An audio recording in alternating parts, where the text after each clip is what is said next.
jūs droši vien arī sekojāt vēlēšanām Amerikas Savienotās valstīs. Ir tikai pasaulē viena superlielvalsts, mūsu galvenais saimnieks. Tā kā kas vada saimnieku, jūs pa kalpiem jāzina. Ja, un jāpievērš tam uzmanību, patīk vai nepatīk. Ja. Jāsaka, ka es nebiju domājis, ka tā militāra rūpnieciskā kompleksa un finansu oligarhija pieļaus Trumpa uzvaru.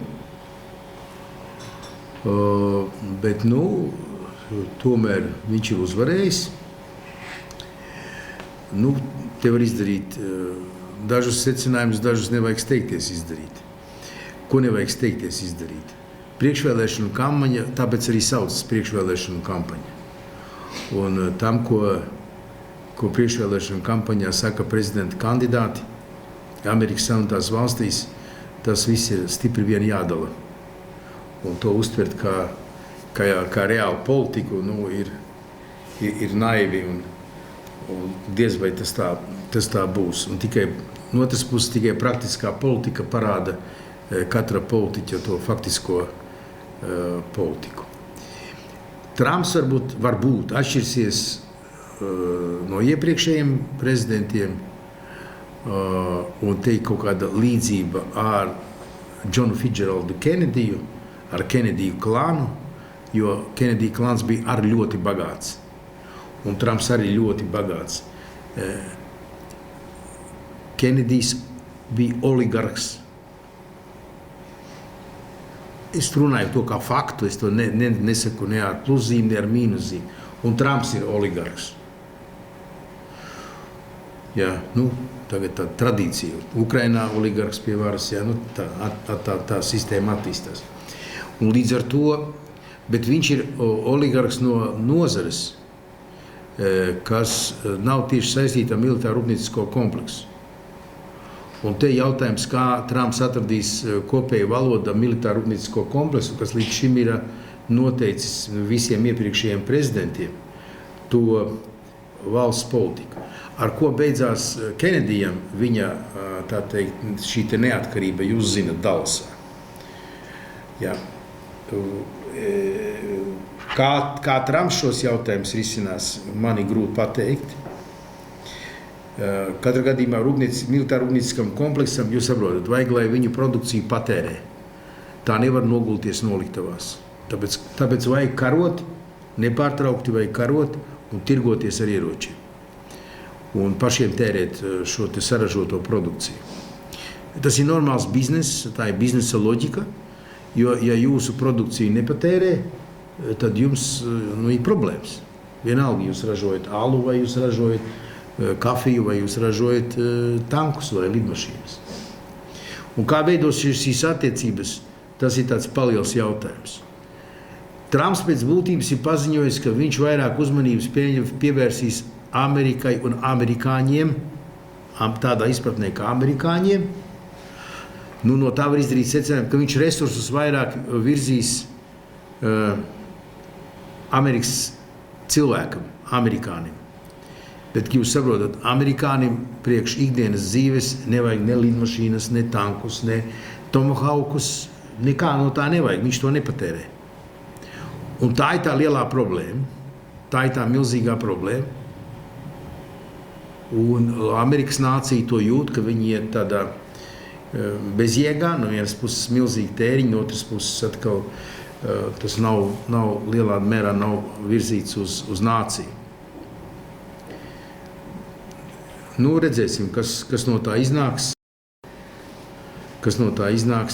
Bet jāsaprot, ka Amerika, ieņemot savu šo te nišu un iesaistoties šai pasaulē globālā žandarma lomā,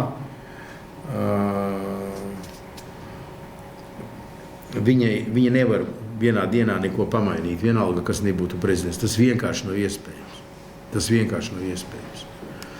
Un Amerikas Savienotā valsts ģeopolitiskās intereses arī to tā vienkārši neļauj. Līdz ar to būs interesanti tie skatīsimies. Jāskatās, kas ir aizsardzības ministrs, kas ir ārlietu ministrs. Ja?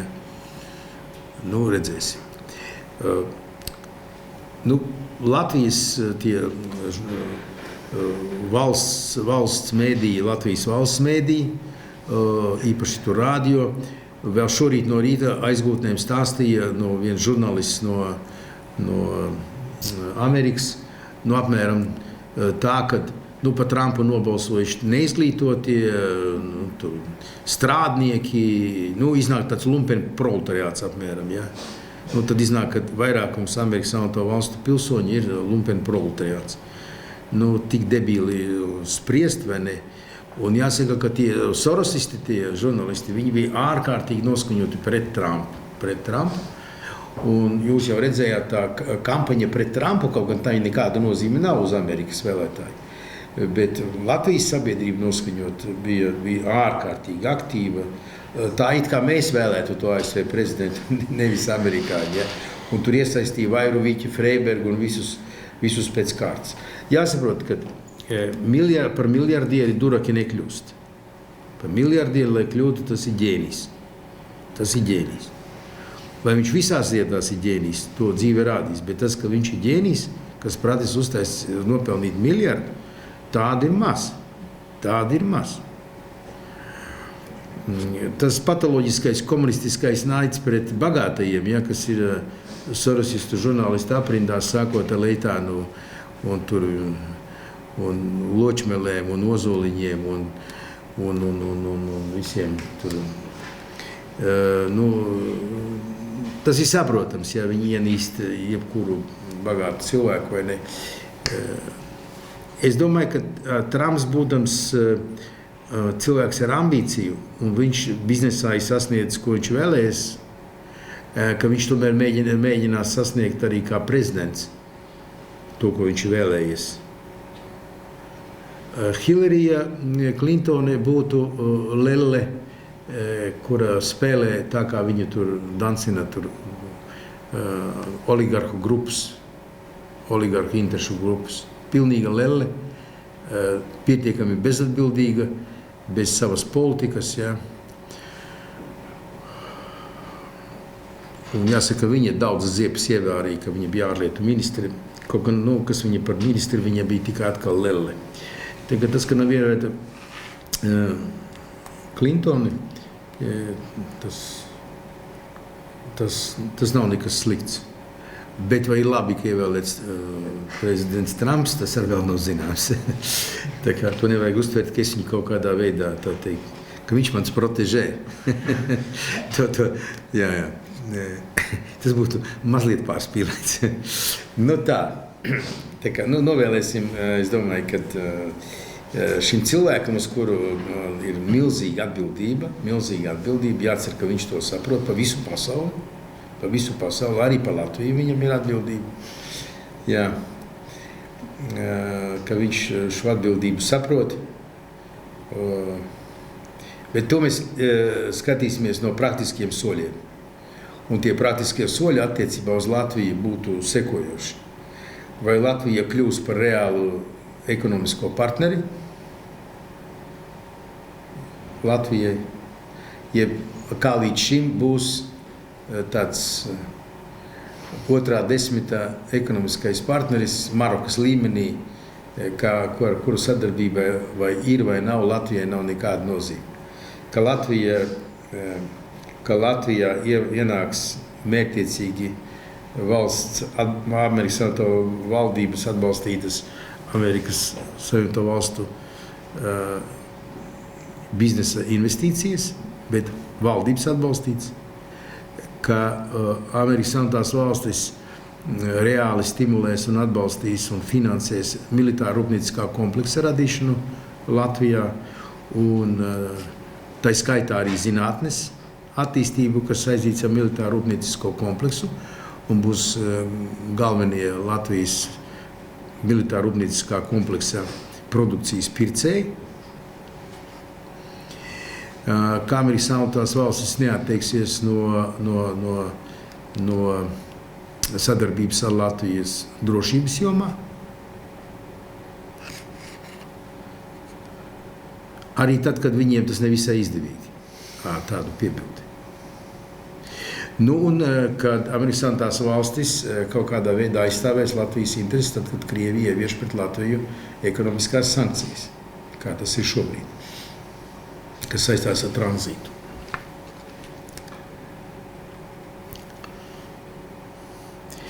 Un visbeidzot, ir jāsaprot, Amerikas lielums nav tas iedzīvotāju skaitā vai kodola galviņu skaitā.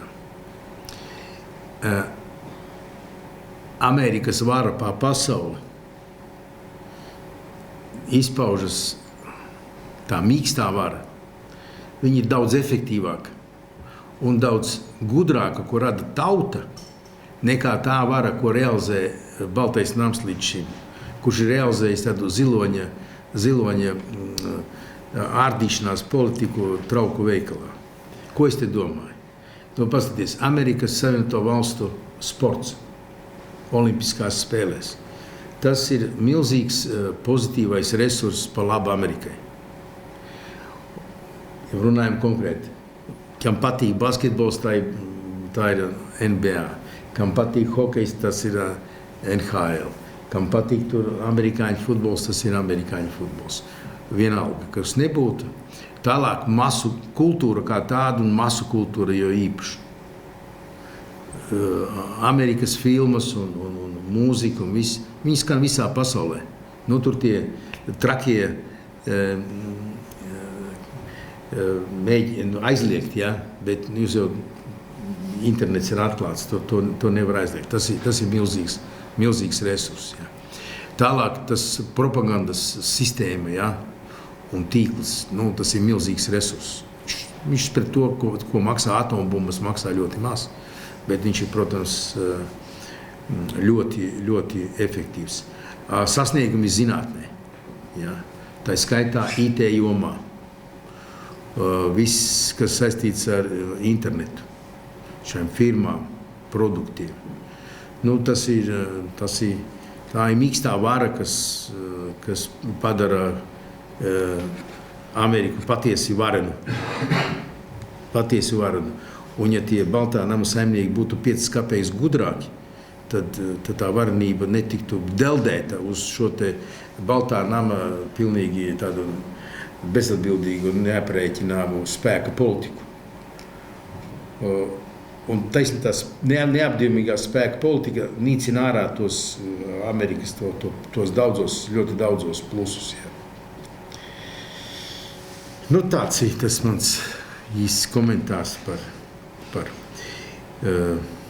vēlēšanu rezultātiem. Kā jūs savu laikam Trumps vēl priekšvēlēšanas kampaņas laikam, viņš daudz ko teica un pēc tam atsauca, bet neatsauca tādu frāzi kā Amerikai un, īpaši Amerikai, viņš tāds izvēles viņas sevi pasniedz un kā Amerikai nav jāsaistas Baltiju valstu aizsardzības no Krievijas, tā tas skanēja. Kā jūs to vērtējat un cik tas bija nopietni jūsuprāt? Amerikas Savienoto Valstu ģeopolitiskās intereses šāda veida pieeju nepieļauj. Tas nav iespējams, jo tā ir Amerikas Savienoto ģeopolitiskās intereses, tās viņa ir iegūsi, ja? Un viņa nevar atkāpties no tā. Kā Krievija nevar atteikties atkal no savām ģeopolitiskām interesēm. Un te ir jautājums par to, vai divi prezidenti spēs vienoties par mierīgas līdzās pastāvēšanas principiem, precīzi nospraudīs šos principus, šīs līnijas, kuras nedrīkst pārkāpt un kuras abi ievēros. Es tā to redzu. Un saprotu viņu to, ko domāju. Es tā saprotu, ko domāja Trumps. To uztvert, ka Amerikai te nav interese, tas tā nevar vienkārši būt. Ameriku interesē visa Eiropas Savienība, jo jāsaprot, ka Amerikas Savienotās valstis kontrolē galveno Eiropas Savienības valsti, Vāciju. Tur ir Amerikas Savienoto Valstu okupācijas karaspēks. Merkeles valdība tā ir tāda, tas ir tāds Viņi var rīt noņemt amerikāņi, vienkārši pateikt, ne, viņi nedara un vajag citu. Ja? Tāpēc, ka viņi, tur ir okupācijas karaspēks, tā ir okupēta valsts, un tur, kā ir okupants, viņš, ja grib, viņš var noteikt, ko grib. Šobrīd tas nav vajadzības, ja? Bet tā arī tas, jāsaprot, tās ir realitātes. Tāpat kā Itālija ir okupēta, ja? Okupācijas karaspēks arī tur ir, ja? Tā. Un skaidrs, ka Ameriku interesē Eiropas Savienība. Un nevar neinteresēt, kas te notiek. Bet viņiem ir savas intereses, un Eiropas Savienībai potenciāli ir savas intereses, vai viņi spēj tās pietiekami nodefinēt un realizēt un aizstāvēt, ja vajag. Tas ir cits jautājums. Jā. Jūs jau redzat, ja Barozo aiziet strādāt pie amerikāņiem, tad ar to viss izteikts. Vai viņš aiziet pie amerikāņiem vai pie krieviem, tam nav nozīmes. Viņš aiziet strādāt pie konkurenta. Tas nav labs stāsts. Viņam vajadzēja aiziet uz Siemens strādāt. Tas būtu labs, pareizs stāsts. Vai kādu citu lielo kompāniju, ja, tur Renault vai Mercedesu vai kaut ko Alfa Romeo, piedodiet, kaut kas vai Aerobus, ja. Neko nedariet, maksā algu viņam, bet aiziet pie konkurentiem, tas nav labi. Tad jūsuprāt, tāds izolācionisms, kas bija Amerikas politika par 19. gadsimta, 20. gadsimta sākumu, tas nav vairs iespējams. Tas nav iespējams. Un jūsuprāt, cik liela mēra amerikāņu politiska sistēma aizsargāta no muļķa, jā? Tā korekti runājot, cik liela mērā vispār ir amerikāņu politika ir atkarīga no tā, kurš sēž Baltajā nāmā. Jā. Vai tam nozīmē? Man 90. gadu kaut kur, man liekas, ka tas bija kāds 97. apmēram gads, 90. gadu beigas. Tur bija kaut kāds konferences saistīts ar tranzītu Eiropā. Es tā laikā vēl braucu uz tām. Un tad tur, man liekas, ka tas bija Financial Times, man intervēja, vai kaut kādā angļu liels laikraksts. Un man taisni tirpināja par Krieviju. Tā, kas būs Krievijā un tā. Un tad es viņiem teicu, ko jūs man tirpināt par Krieviju? Hitlers kādā valstī nāca pie varas? Vācijā. Parlamentārā ceļā. Pareizi. Tad, kur ir garantija, ka Lielbritānijā tāds nenāk? Kur ir garantija, ka ASV netiek ievēlēts tāds? Viņš varbūt tāds akurāt nav, kamēr ievēlē. Pēc tam viņš par tādu kļūst. Viņš pieņem dekrētu, atlaiž kongresu, kā pretvalstisku iestādījumu, kurš atbalsta terorismu, piemēram. Ja? Kur ir garantija? Es laiku toreiz neminēju terorismu, kura darbība neatbilst nacionālām interesēm. Kur jums ir garantija? Es saku, nav tāda garantija. Izņēmums apstiprina likumsakarību. Tāds variants var būt. Tāds nav izslēgts, bet tas būtu pie vienas superlielvalsts pastāvēšanas, tas būtu ārkārtīgi traģisks gadījums. Es nedomāju, ka Trumps ir kaut kas līdzīgs. Es tam nedomāju. Miljardieris, jūs saprotat, viņu uztaisa par tādu, es pārliecināts, viņš ir, jāsaprot, viņš ir ģēnijs. Patīk vai nepatīk. Uzvedība tāda, kārtīgs amerikāns. Cik es esmu strādājis, kārtīgs amerikāns. Atklāts ar plašu zestu. Tur, kur parādās amerikāņi, tur viņus dzird, viņi ir smaidīgi, omulīgi. Es domāju, ka pozitīvi. Bet jāsaprot, ka Ameriku nepārvalda 1, 2, 3, tur ir oligarhu grupas, kurām ir savas biznesa intereses. Un viņi savā starpā vienojas. Jāsaprot, tur Irāka, jo vairāk tur amerikāņi, viņi visi ir jāapgādā. Un kas viņus apgādā? Tas bizness ir sadalīts. Viens tur sūta kurpes, cits sūta tur pārtiku, vēl cits degvielu un tā tālāk. Un tas viss maksā ļoti dārgi, ar kārtīgu sviesta kārtu, un visi uz to pelna. Un tie, kas nepelna tur, tad tie pelna, ka būvē ceļus Un citi atkal tā kā būvē tur vēl kaut ko. Un visiem tas pīrāgs tiek sadalīts. Protams, tie, kas nāk pie vara, tie kā tā pirmie dabūti, un tie, kas republikāņus tur bija aizstāvējuši, un tiem ir grūtāk. Jūs saprotat, jāskatās uz Ameriku, viņi ļoti pragmatiski cilvēki. Un, ja runājam par vēlēšanām, paskaties, vajag tak Latvijai mācīties no Amerikas. Tad tur nav nekāda ierobežojuma popularizēt savas domas. Ja? Ir nauda, es popularizēju. Cilvēkus, idejas, programmas un tā tālāk. Pareizi? Tā. Tālāk. Viņi aģitē līdz pēdējiem elpas vilcienam, jau sāks vēlēšanas, viņi vēl turpina aģitēt. Atkal nav nekāda ierobežojuma. Tā ir liberāla pieeja. Ja? Vienā ziņā mēs esam, protams, ļoti līdzīgi. Tur to nabaga Trumpu un to Hillary Clintoni, katrs no savas puses tur dzina zemē ar visādiem kompromatiem. Uz tā fona es izskatos diezgan tā līdzīgi, ja, ļoti līdzīgi. Ja. Līdz vēlēšanām vēl ir, nav nākošajā gadā, jau mani močī, vai ne? Jau močī jau, pat tiesā nedot ne vārdu, nekā vajag līdz vēlēšanām tātad pieņemt lēmumu. Viņiem tik tālu neaiziet gan, jā, mums jau ir tālāk, mēs šai ziņā esam. Liberālāk. Mēs esam liberālāki, jā, izmantojot resursus. Bet arī tur federālās izmeklēšanas birojas. Un es vēršu uzmanību, jūs tagad paveikt. Amerikas Savienoto Valstis ir OECD un mēs esam OECD. Tagad jūs paskatīsieties, kā notiks konkursi uz vēstnieku vietām.